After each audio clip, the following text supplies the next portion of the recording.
오늘 주시는 하나님의 말씀은 잠언 13장 1절부터 8절 말씀까지입니다. 오늘은 잠언 13장 1절부터입니다. 여러분이 계속 들으시지만 지금 우리가 살펴보고 있는 말씀은 지혜에 대한 실전편입니다. 실제로 우리의 삶에 적용 가능한 지혜가 계속 쏟아져 나오죠. 그래서 이 한 구절 한 구절이 굉장히 중요합니다. 시간이 그렇고 또 이 분량이 그래서 우리가 여러 구절들을 쭉쭉 그냥 새벽에 거침없이 살펴보고 있는데, 사실은 이 지혜의 실전편은 한 구절 한 구절이 사실은 책으로 쓰면 한 권 한 권입니다. 그래서 이 하나님의 말씀의 윤곽만 여러분들이 새벽 시간에 파악을 하고 실지의 삶에서 이 말씀을 충분히 체험할 수 있기를 주님의 이름으로 축복합니다. 자, 1절을 보시면 지혜로운 아들은 아비의 훈계를 들으나 거만한 자는 꾸지람을 즐겨 듣지 아니하느니라. 원문은 이렇습니다. 지혜 있는 아들은 아버지의 훈육을 받아들이지만 비웃는 자는 꾸중을 귀 기울여 듣지 아니하느니라. 아들이 있는데 그 아들이 참 지혜로워요. 그러면 그 지혜로운 아들은 누구냐? 뭐 좋은 학교를 다니고 또 무슨 뭐 굉장한 지식을 가지고 또 지능이 높고, 그게 아닙니다.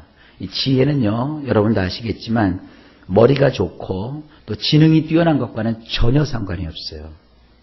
머리가 좋고 지능이 뛰어났다고 해서 지혜를 다 갖는 것은 아닙니다. 여기서 지혜로운 아들이 누구냐? 아버지가 훈육하는 것을 받아들인대요. 이 훈육이라는 건 여러 번 나왔죠. 교정해 주는 거예요.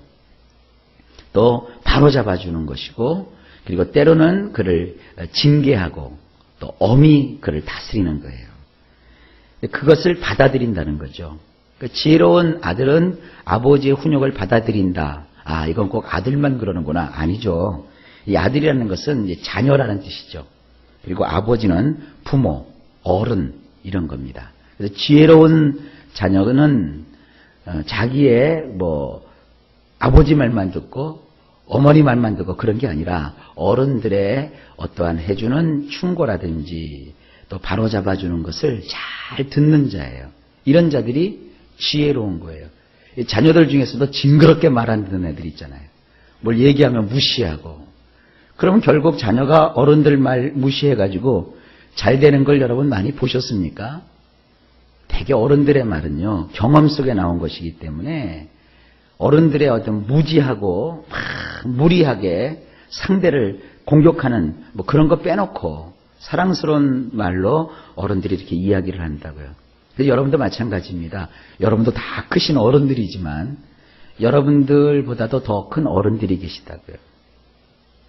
비록 우리가 모시는 어른이 치매에 걸렸다고 해도 그 치매 걸린 연세 드신 분도 정신이 이렇게 딱 돌아오실 때는 지혜로운 말들을 해요. 그러니까 항상 이 어른들에게서 하나님은 지혜를 얻으라고 말씀하고 있는 겁니다. 근데 비웃는 자는 인생을 살면서 이렇게 베베 꼬인 사람들이 있잖아요. 남을 이렇게 막 조소하고 조롱하고 비웃는 자. 이 사람들은 누가 자기를 꾸중하면 귀 기울여 듣질 않습니다. 막 반발을 해요. 내가 언제 그랬냐? 뭐 이러고 말이죠. 저는 이 목회를 하면서 깨달은 게 몇 가지가 있는데, 그 중에 한 가지가 뭐냐 하면 절대 사람들에게 싫은 소리 할 필요가 없더라고요. 나는 그를 사랑하고 나는 그를 위해서 이렇게 조금 이빠른 소리를 해주면 나중에 가면 그것이 나에게 오히려 화로 돌아오더라고요. 그러니까 이건 뭐냐면 세상에 이 지혜로운 사람보다는 이 비웃는 사람들이 더 많은 거예요. 뭔가 이렇게 이야기를 해주면 뭐라고 그래요? 지는 잘났나? 뭐 이래요. 그래서 이거 설교 시간에는 우리가 교훈이 되는 이야기니까 설교는 아주 제가 잘하지만 실제로 생활 속에서는 친절하게 하고 또 너그럽게 대해주고 그래야 되겠더라고요. 그러니까 여러분도 이런 말씀을 통해서 잘 이해하시기 바랍니다. 거꾸로 얘기하면 지혜 있는 자녀는 여러분이 훈육을 해도 돼요. 그러나 딱 봐서 지혜가 없어 보이면 꾸중하지 마세요. 괜히 봉변당해요. 2절. 사람은 입의 열매로 인하여 복록을 누리거니와 마음이 괴사한 자는 강포를 당하느니라. 원문은 이렇습니다. 사람의 입의 열매로 말미암아 좋은 것을 먹을 수 있지만 배반이나 일삼는 내패시는 폭행을 당하느니라. 이 사람의 입에는요 열매가 있어요. 입술의 열매라고 신약성경에서 표현하고 있는데 우리가 말하는 이 말은 다 열매를 맺게 되어 있어요. 아, 이거 징그러워. 아, 이거 징그러워. 그러면 징그러워져요. 아, 이거 못 살아. 그러면 못 살아요. 잘 살아. 그러면 잘 살아요. 잘 돼. 그러면 잘 돼요. 그러니까 우리 입술은 열매를 맺게 하는 능력이 있습니다. 그 입의 열매로 인해서 어떻게 되느냐? 좋은 것을 먹을 수 있대요.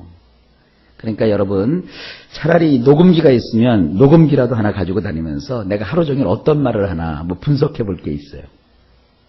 여러분은 안 된다, 못한다, 죽겠다, 망했다, 끝났다, 해도 소용없다, 할 수 없다 이런 말을 주로 쓰시는지 아니면 할 수 있다, 된다, 하나님이 역사하신다, 좋은 일이 일어난다, 기적이 나타난다, 하나님의 영광이 있다, 참 즐겁다, 재미있다, 행복하다, 기쁘다, 복되다 이런 말을 자주 쓰시는가 한번 보십시다.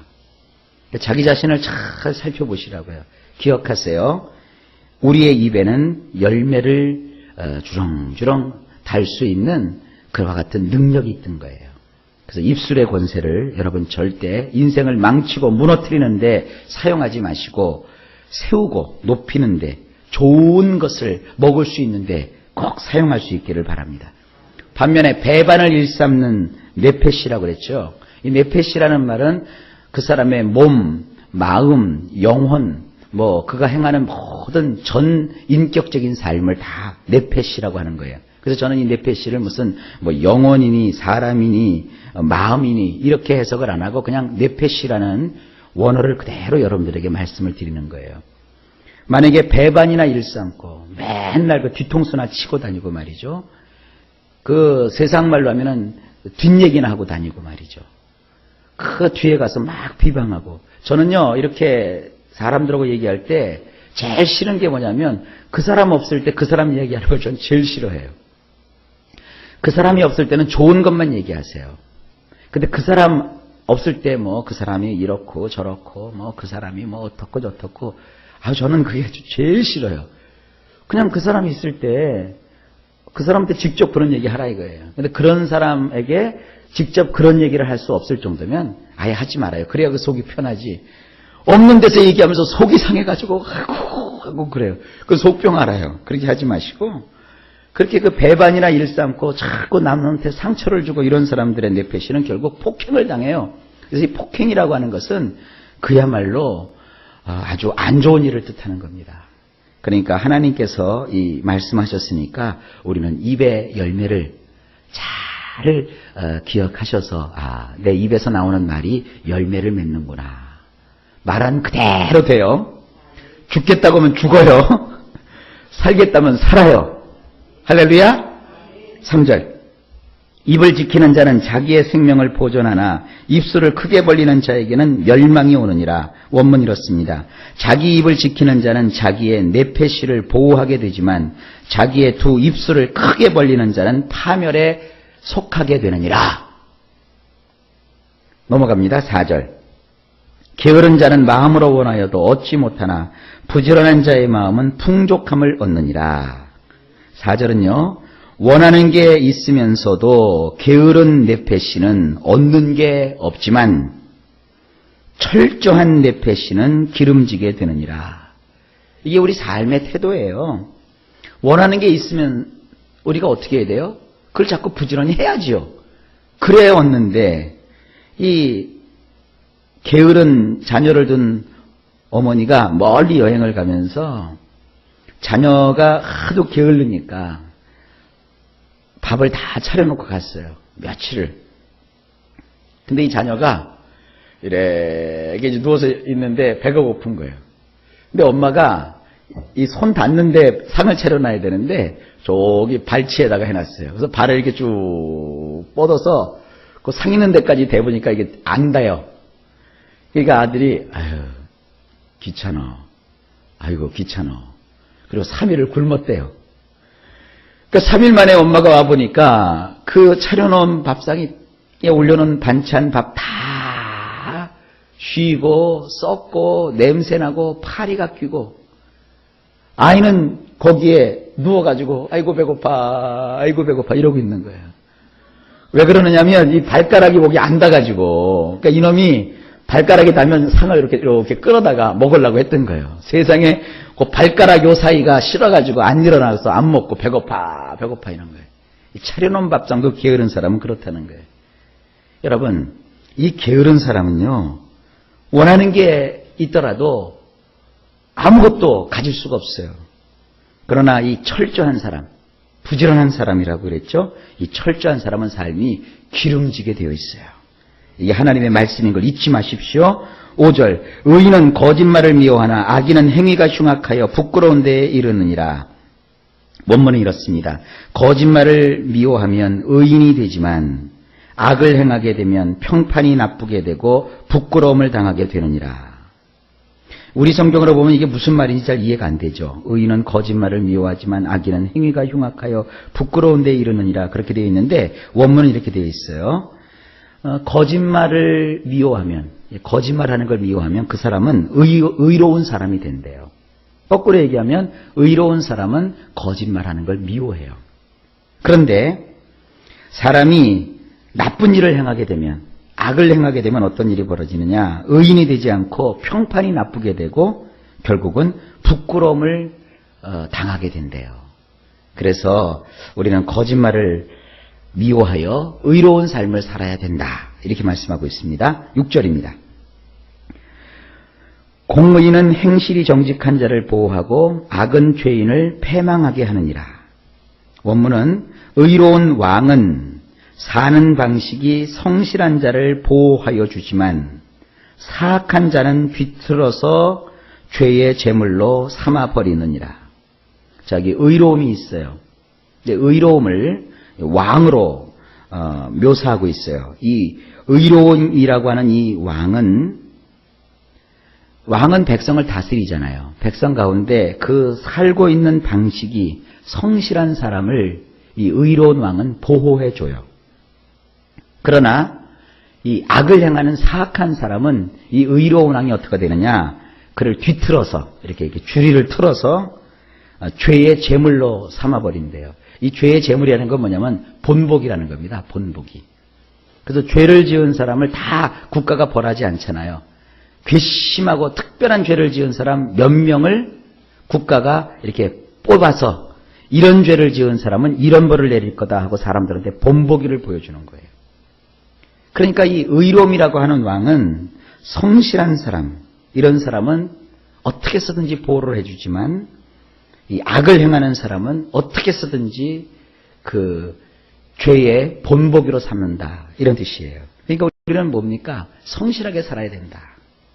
여러분, 성실한 사람은 하나님의 보호를 받습니다. 우리가 진실하게 살아가면 하나님이 그 사람을 도와주시는 거예요. 7절.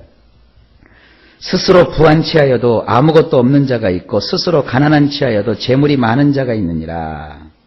원문은 이렇습니다. 스스로 부자인 체하지만 아무것도 없는 자가 있고 스스로 없는 체하지만 재물이 많은 자가 있느니라. 이것 또한 지혜입니다. 그러니까 사람을 여러분 외모로 보지 마세요. 겉으로 볼 때는 별 일 없는 사람인데도 속으로 들어가 보면은 아주 알찬 사람이 있어요. 알부자 있죠? 그러나 겉으로는 굉장히 부자인 것 같은데 속에 이렇게 들어가 보면은 속빈 강정이라니까요. 텅 비어 있다니까요. 이 강정이라는 표현보다 저 그런 생각을 해봐요. 겨울 돼가지고 김장할 때 겉보기에는 아주 훌륭한 무인데 무를 갖다가 석 잘라보니까 속이 텅 비어 있어요. 이거 얼마나 황당하겠어요. 여러분, 사람을 껍데기로만 보지 마세요. 껍데기는 그럴싸해도 속은 텅 빈 사람이 있고요. 껍데기는 뭐 별로 신통치 않은 것 같아도 속이 꽉 옹골찬 사람이 있어요.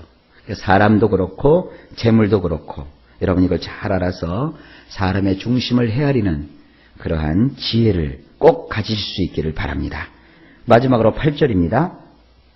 사람의 재물이 자기 생명의 속전일 수 있으나 가난한 자는 협박을 받을 일이 없느니라. 이것도 우리 성경으로 보면은 이해가 잘 안 돼요. 원문을 보면 이해가 쉽게 됩니다. 한번 들어보세요. 사람은 그의 재물로 인하여 목숨값을 치룰 수 있는 반면 쪼들리는 사람은 꾸중조차 들을 일이 없느니라. 자, 사람은요, 이 재물이 그래서 중요한 거예요. 세상 살아가는 동안에 이 재물은요, 꼭 필요한 겁니다. 그 예수님을 믿는 사람들은 자꾸 이 세상에 대해서 부정적으로 우리 성경이 많이 얘기하잖아요. 세상을 사랑하지 말라. 또 세상에 너희가 속하지 아니했다. 이 말씀을 오해해서 세상에서 가난하게 살아야 되는구나. 없이 살아야 되는구나. 그러면 안 돼요. 이 세상에서는 반드시 돈의 가치가 있는 거예요. 돈이 있어야 되고요. 재물이 있어야 되고요. 재산이 있어야 돼요. 그것이 있으면 목숨을 건져야 될 그 순간에 그 재물이 그 사람의 목숨을 건져줄 수 있는 그런 역할을 하는 거예요. 그러나 이 쪼들리게 사는 사람들이 있잖아요. 네, 없이 사는 사람. 그냥 간당 그냥 뭐 남의 거 맨날 빚내서 살아가는 이런 사람은 여기 꾸중조차 들을 일이 없대요. 그러니까 가난하게 사는 게 좋은 거구나. 이렇게 생각하면 안 돼요. 아무것도 없으니까 아무도 그 사람을 관여를 안 해요. 상관도 안 해요. 그러니까 없이 살면 어떻게 돼요? 이 세상에서 무시당한다니까요. 그 사람에 대해서 이렇게 저렇게 얘기할 사람도 없어요. 여러분, 이런 얘기하면 조금 사람을 좀 깎아내리는지 모르겠지만 노숙하시는 분들, 여러분 이렇게 뭐 역전이나 이런 데 가면 노숙하는 사람들이 있잖아요. 제가 새벽에 기차 탈 때도 있고 또 밤중 늦게 기차에서 내릴 때가 있다고요. 보면은 그 노숙하는 분들 보면 참 뭐로 말로 표현할 수가 없어요. 그 추운 날도 말이죠. 이렇게 그냥 아무것도 신문지 한 장 깔아놓고 그 위에 그냥 거적대기 하나 걸치고 이렇게 자고 먹는 것도 그렇고 씻지도 않고 온통 그냥 뭐 온몸에 막 부스럼투성이고 마치 사람이 집에서 키우는 강아지보다도 못한 그런 삶을 그들이 거기서 연명하고 있는 거예요. 근데 지나가는 사람이 그들을 아무도 관심을 갖지 않아요. 그 사람들 때로는 막 싸우기도 하고요. 막 뭐라고 세상을 향해서 이야기도 하지만 아무도 그 사람 이야기를 들으려고 하지를 않아요. 제가요, 지난주에 그 영등포역을 나가면서 아주 희한한 걸 봤어요. 그 지역방송국에서 무슨 불우이웃 돕기 그 방송을 하더라고요. 생방송을 하는데 그 영등포구 일대에 좀 돈 있는 사람들이 이렇게 가지고 나와서 기부를 하는 그런 거예요. 테레비, 지역방송에서 테레비로 찍고, 그러니까 거기 이렇게 테레비 세트장이 만들어지고, 뭐 기부금 받는 그 배열이 서고, 그리고 그 주변에 청원경찰들이 동원이 돼서 다 거기를 지키는데요. 그거 기부금 받는 장소가 뭐냐면 노숙자들의 침소요. 근데 그날 참 불쌍한 게 그 청원경찰들이 와서 제일 먼저 누구를 쫓아내느냐? 노숙자들부터 다 쫓아내요. 근데 그 기부의 명목이 뭐냐? 불우이웃 돕기요. 나 그걸 보면서 야, 참 이게 뭔가 싶어요. 그러니까 불우이웃들은 거기서 다 방송에 방해된다고 다 쫓아내고 접근도 못하게 하고 와서 행패 부릴까 봐 카메라에 근처도 못 가게 하고 청원경찰들이 딱 지키고 아주 그냥 핸섬하게 깔끔하게 차려입은 돈 많은 부자들은 이제 방송하기 위해서, 이 서민들은요 방송한다고 줄 서도요 방송국 이렇게 찍지도 않아요. 소위 그래도 무슨 뭐 장자 들어가는 사람들만 다 양복 빼입고 와갖고는 카메라 앞에 서서 내가 이걸 기부합니다 이래요. 저 돈을 저들이 기부하면 저게 누구한테 가는가.